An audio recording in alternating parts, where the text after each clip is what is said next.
आज वेगवेगळ्या विभागांचा आढावा घेतला, काय माहिती काय सांगाल?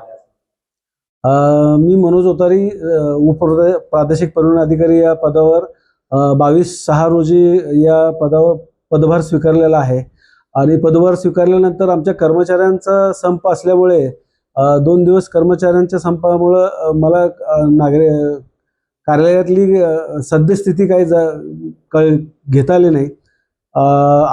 काल कर्मचाऱ्यांचा संप मिटला. आजपासून आमच्या कार्यालयातील सर्व कर्मचारी कार्यालयात कर्तव्यावर रुजू झालेले आहेत आणि आज सकाळी मी कार्यालयातला आढावा घेऊन सर्व कर्मचाऱ्यांना जे काही संपामुळे नागरिकांची कामं खोळंबली होती ती कामे त्वरित करून द्याबाबतचे आदेश दिलेले आहेत सर्वांना आणि तशा सूचना दिलेल्या आहेत.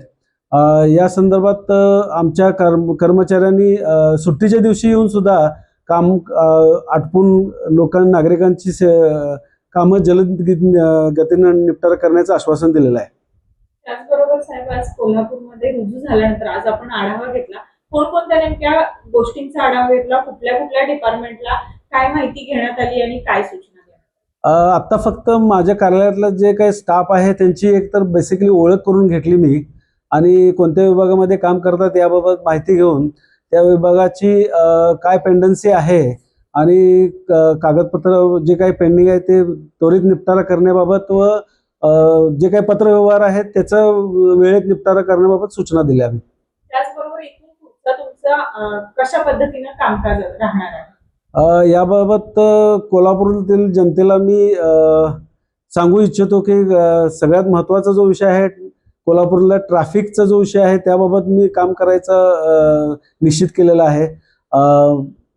कोल्हापूर महानगरपालिका असेल किंवा वाहतूक विभागाचे अधिकारी असेल यांच्याबरोबर समन्वय साधून कोल्हापूर शहरातली जी काही ट्रॅफिक समस्या आहे त्याबाबत आपण निश्चितपणे मार्ग काढू यासाठी प्रयत्न करणार आहे.